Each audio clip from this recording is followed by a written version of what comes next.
ಅಸ್ಸಲಾಮು ಅಲೈಕುಂ ವರಹಮತುಲ್ಲಾಹಿ ವಬರಕಾತ್. ಸಮಸ್ತ ನನ್ನ ಸಹೋದರ ಸಹೋದರಿಯರಿಗೆ ರಂಜಾನ್ ಹಬ್ಬದ 10ನೇ ದಿನದಂದು ಶುಭಾಶಯವನ್ನು ಕೋರ್ತಾ, ಜಗತ್ತಿನಲ್ಲಿ ಕೊರೋನಾ ವೈರಸ್ ಎಂಬ ರೋಗ ಹರಡಿ ಜನಸಾಮಾನ್ಯರು ಸತ್ತರಿಸಿದಂಥ ಸಾವು ನೋವುಗಳನ್ನು ಸಂಭವಿಸಿ ಭಾರತದಲ್ಲಿ ಕೂಡ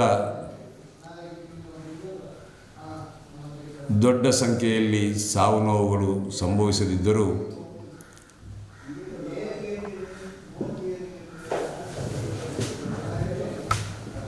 ಸಾವಿರಾರು ಸಂಖ್ಯೆ ಈ ಒಂದು ಕೊರೋನಾ ಸೋಂಕು ಹರಡಿ ನೂರಾರು ಮಂದಿ ಸಾವನ್ನಪ್ಪಿದ್ದು ಕೂಡ ನಾವು ತಿಳ್ಕೊಂಡಿದ್ದೇವೆ. ಆ ನಿಟ್ಟಿನಲ್ಲಿ ಪ್ರಧಾನಮಂತ್ರಿ ನರೇಂದ್ರ ಮೋದಿಯವರು ಸೂಕ್ತ ಕಾಲಕ್ಕಲ್ಲದರೂ ಸಂದರ್ಭಾನುಸಾರವಾಗಿ ದೇಶವನ್ನು ಜನತಾ ಕರ್ಫ್ಯೂ, ಲಾಕ್ಡೌನ್ ಎಂಬ ನಿಯಮದಲ್ಲಿ ದೇಶವನ್ನು ಬೀಗ ಹಾಕುವುದರ ಮೂಲಕ ಕಟ್ಟಿಹಾಕಿದ್ದನ್ನು ನಾವು ಕಳೆದ 1.5 ತಿಂಗಳಿಂದ ಅನುಭವಿಸ್ತಾ ಇದ್ದೇವೆ. ಕಾರಣ, ಯಾವುದೇ ಪ್ರಧಾನಮಂತ್ರಿ ಇರಲಿ, ಯಾವುದೇ ರಾಜ್ಯದ ಮುಖ್ಯಮಂತ್ರಿ ಇರಲಿ, ಈ ರೀತಿಯ ಒಂದು ಲಾಕ್ಡೌನ್ನ ಕಠಿಣ ಕ್ರಮಕ್ಕೆ ಕಾರಣಕರ್ತರಾಗಲು ಕಾರಣ ಈ ಕೊರೋನಾ ವೈರಸ್ಸಿಗೆ ಮದ್ದು ಸಾಮಾಜಿಕ ಅಂತರ ಕಾಪಾಡುವುದು ಒಂದನ್ನು ಬಿಟ್ಟರೆ ಬೇರೆ ರೀತಿಯ ಮದ್ದಿನ ವ್ಯವಸ್ಥೆ ಸದ್ಯಕ್ಕಂತೂ ಇಲ್ಲ ಅಂತ ಹೇಳುವಂಥ ಒಂದು ಆತಂಕಕಾರಿ ವಿಷಯದಿಂದ ಆಗಿದೆ ಅಂತ ಹೇಳಲಿಕ್ಕೆ ನಾನು ನಮ್ಮ ಗಮನವನ್ನು ಸೆಳೀತಾ ಇದ್ದೇನೆ. ಎಲ್ಲವನ್ನು ಅರಿತಂಥ ಜನಸಾಮಾನ್ಯರು ಜಾತಿ ಮತ ಭೇದ ಯಾವುದನ್ನು ಕೂಡ ಲೆಕ್ಕಕ್ಕೆ ತೆಗೆಯದೆ ಮಸೀದಿ ಮಂದಿರಗಳನ್ನು, ದೇವಸ್ಥಾನಗಳನ್ನು, ಚರ್ಚ್ಗಳನ್ನು ಬಾಗಿಲು ಹಾಕಿ ಯಾವುದೇ ರೀತಿಯ ಸಾಮೂಹಿಕ ಪ್ರಾರ್ಥನೆಗಳಿಗೆ, ನಮಾಜ್ಗಳಿಗೆ ಅವಕಾಶ ಇಲ್ಲದೆ ಎಲ್ಲವನ್ನೂ ಸಹಿಸಿಕೊಂಡು ನಾವು ಬಹಳ ಆತಂಕಕಾರಿಯ ಜೀವನವನ್ನು ನಡೆಸ್ತಾ ಇದ್ದೇವೆ. ಮುಸಲ್ಮಾನರಾದ ನಮ್ಮಲ್ಲಿ ಪ್ರತ್ಯೇಕವಾಗಿ ಸಾಮೂಹಿಕ ನಮಾಜಿಗೆ, ಪ್ರತ್ಯೇಕವಾಗಿ ರಂಜಾನ್ ತಿಂಗಳ ಈ ಉಪವಾಸ ವ್ರತದ ಸಂದರ್ಭದಲ್ಲಿರುವಂಥ ಪ್ರತ್ಯೇಕ ವಿಶೇಷವಾದಂಥ ನಮಾಜ್, ತರಾವಿ ನಮಾಜ್ ಕೂಡ ಅವರವರ ಮನೆಯಲ್ಲೇ ನಿರ್ವಹಿಸುವುದರೊಂದಿಗೆ ಎಲ್ಲ ಅಲ್ಲಾಹರ ಭವನವಾದ ಮಸೀದಿಗಳಿಗೆ ಬೀಗ ಜಡಿಸಿ ನಾವು ಮನೆಯಲ್ಲಿ ನಮ್ಮ ಪ್ರಾರ್ಥನೆಯನ್ನು ಅಲ್ಲಾಹನೊಂದಿಗೆ ಬೇಡುವಂಥ ಕ್ರಮವನ್ನು ನಿರ್ವಹಿಸ್ತಾ ಇದ್ದೇವೆ. ಮಾಷಾ ಅಲ್ಲಾ, ಅಲ್ಲಾಹನ ದಯೆಯಿಂದ ಇವತ್ತು ನಾವು ಕೊರೋನಾದ ಈ ವೈರಸ್ ಕಮ್ಮಿಯಾಗ್ತಾ ಬರ್ತಾ ಇದೆ. ಕರ್ನಾಟಕದಲ್ಲಂತೂ ಕಮ್ಮಿ ಆಗ್ತಾ ಇದೆ. ಬೆಂಗಳೂರು ಮತ್ತು ಇತರ ಕೆಲವು ಪ್ರದೇಶಗಳನ್ನು ಬಿಟ್ಟರೆ ನಮ್ಮ ಮಂಗಳೂರು, ದಕ್ಷಿಣ ಕನ್ನಡ, ಉಡುಪಿ, ಪಕ್ಕದ ಕಾಸರಗೋಡು ಜಿಲ್ಲೆಗಳಲ್ಲಿ ಈ ಪ್ರಕರಣವು ಬಹಳಷ್ಟು ಕಮ್ಮಿಯಾಗಿದೆ ಅಂತ ಹೇಳುವ ಆ ಒಂದು ಶುಭವಾರ್ತೆ ಕೇಳ್ತಾ ಇದೆ. ಆದರೂ ಕೂಡ ಈ ಒಂದು ವಿಷಜಂತುವಿನಂತಿರುವಂಥ ಈ ವೈರಸ್ ಯಾವಾಗ ಏನು ಮಾಡ್ಬೋದು ಅಂತ ಹೇಳುವಂಥದ್ದು ಅಲ್ಲಾಹನೇ ಬಲ್ಲ. ಆದರೆ ಸರ್ಕಾರ ಇವತ್ತು ಬರೀ ಲಾಕ್ಡೌನ್ ಮಾಡಿ ಮುಂದುವರಿದರೆ ತನ್ನ ಸರ್ಕಾರದ ಆರ್ಥಿಕ ವ್ಯವಸ್ಥೆಗೆ ಕುಂದು ಬರಬಹುದು ಎಂಬ ನೆಲೆಯಲ್ಲಿ ಇವತ್ತು ಲಾಕ್ಡೌನನ್ನು ಸಡಿಲಿಕೆ ಮಾಡಿಕೊಂಡು ಬೆಳಿಗ್ಗೆ 7ರಿಂದ ಸಂಜೆ 7 ತನಕ ಎಲ್ಲ ವ್ಯವಹಾರಗಳಿಗೆ ಅನುಮತಿಯನ್ನು ನೀಡುವುದರ ಮೂಲಕ ಒಂದು ಲಾಕ್ಡೌನ್ ಸಡಿಲಿಕೆಯನ್ನು ಮಾಡಲಿಕ್ಕೆ ಹೊರಟಿದೆ. ಅದು ಮಾಡದಿದ್ದರೂ ಕೂಡ ಕಷ್ಟ. ಯಾಕಂತ ಹೇಳಿದರೆ ಸಣ್ಣ ಪುಟ್ಟ ವ್ಯಾಪಾರಸ್ಥರಿಗೆ ಅಥವಾ ಏನೋ ಕೂಲಿ ಕಾರ್ಮಿಕರಿಗೆ ಕೆಲಸ ಮಾಡುವ ದೃಷ್ಟಿಯಲ್ಲಿ ಅದು ಕೂಡ ಮಾಡುವಂಥದ್ದು ಅಗತ್ಯವಿದೆ.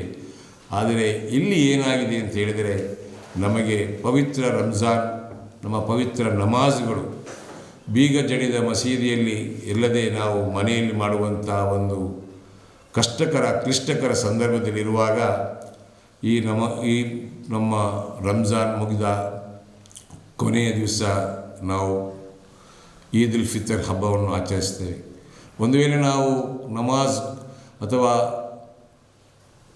ಸಾಮೂಹಿಕ ಪ್ರಾರ್ಥನೆಗಳಿಗೆ ಅವಕಾಶ ಇಲ್ಲದಿದ್ದರೂ ನಮಗೆ ಈದಿಗೆ ಅವಕಾಶ ಸಿಕ್ಕಿದಾಗ ಈಜನ್ನು ಅನುಸರಿಸುವಂಥದ್ದು ನಮ್ಮ ಧರ್ಮವಾಗಿರುತ್ತದೆ, ಅದನ್ನು ಕೂಡ ಗೌರವಿಸುವಂಥದ್ದು ಧರ್ಮವಾಗಿರುತ್ತದೆ. ಆದರೆ ಸಂಕಷ್ಟದಲ್ಲಿರುವಂಥ ಎಲ್ಲ ಕೂಲಿ ನಾಲಿ ಮಾಡುವಂಥ ಜೀವನ ನಿರ್ಮಾಣವಂಥ ವ್ಯಕ್ತಿಗಳು, ಸಣ್ಣ ಪುಟ್ಟ ಕೆಲಸ ಮಾಡಿ ಬದುಕುವಂಥ ಮಧ್ಯಮ ವರ್ಗದವರು, ಶ್ರೀಮಂತರು ಕೂಡ ಇವತ್ತು ಈ ದೇಶದಲ್ಲಿ ಒಂದೇ ರೀತಿಯ ಒಂದು ಹಸಿವಿನ ಅರಿವಾಗುವಂಥ ಪರಿಸ್ಥಿತಿಗೆ ಒಳಪಟ್ಟಂಥ ಸಂದರ್ಭ ಆಗಿದೆ. ಆ ನಿಟ್ಟಿನಲ್ಲಿ ನಮ್ಮ ದಕ್ಷಿಣ ಕನ್ನಡ ಜಿಲ್ಲೆಯಲ್ಲಿ, ಪಕ್ಕದ ಜಿಲ್ಲೆಗಳಲ್ಲಿ ಎಲ್ಲ ಸ್ಥಿತಿವಂತರು, ಎಲ್ಲ ಯುವಕ ಮಂಡಳಗಳು, ಎಲ್ಲ ಸಂಸ್ಥೆಗಳು ಸೇರಿ ಸಾಮೂಹಿಕವಾಗಿ ಇವತ್ತು ರೇಷನ್ ಕಿಟ್ಟನ್ನು ಒದಗಿಸಿದ್ದನ್ನು ನಾವಿಲ್ಲಿ ಒಮ್ಮೆ ಸ್ಮರಿಸಬೇಕಾಗಿದೆ. ಪ್ರತಿಯೊಬ್ಬ ಮನುಷ್ಯನಿಗೆ, ಮೊಹಲ್ಲದಲ್ಲಿರುವಂಥ ಮನುಷ್ಯನಿಗೆ ಸಾಮೂಹಿಕ ಕಿಟ್ಟನ್ನು ಒದಗಿಸುವಂಥ ಪರಿಸ್ಥಿತಿ ಬಂದಿದ್ದರೆ ಇದು ನಮ್ಮ ಪ್ರಾಯ ವಯಸ್ಸಿನಲ್ಲಿ ಇದು ಪ್ರಥಮ ಅಂತ ನಾವು ತಿಳ್ಕೊಳ್ಬೇಕು.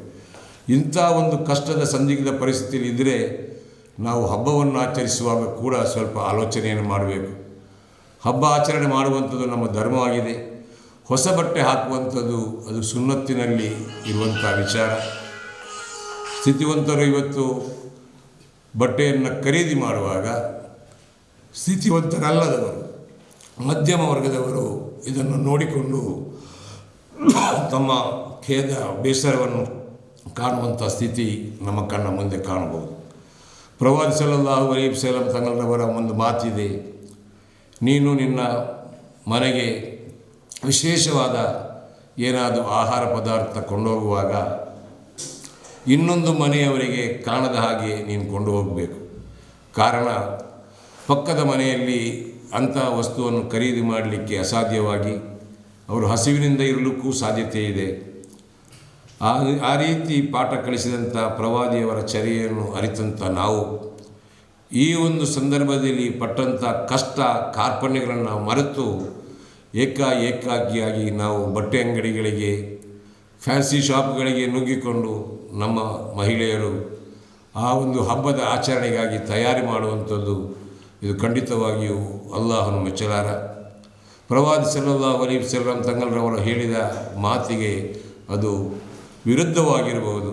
ಆದ್ದರಿಂದ ನಾನು ಸರ್ವ ಮುಸಲ್ಮಾನ ನನ್ನ ಸಹೋದರ ಸಹೋದರಿಯರಲ್ಲಿ ವಿನಂತಿ ಮಾಡುವಂಥದ್ದು, ಈ ಕ್ಲಿಷ್ಟಕರವಾದ ರಂಜಾನ್, ಈ ಮನೆಯಲ್ಲಿ ನಮಾಜ್ ಮಾಡುವಂಥ ಈ ಒಂದು ವ್ಯವಸ್ಥೆ ಅಡಿಯಲ್ಲಿ ನಾವು ಇರುವಾಗ ಇದನ್ನು ನಾವು ಭಾಳ ಹೃದಯಾಂತರವಾಗಿ ಅರ್ಥ ಮಾಡಿಕೊಂಡು ಮುಂದಿನ ದಿನದ ಈದ್ ಹಬ್ಬವನ್ನು ಸರಳವಾಗಿ ನಾವು ಆಚರಿಸಿಕೊಂಡು ಒಂದು ಮಾದರಿಯಾಗೋಣ.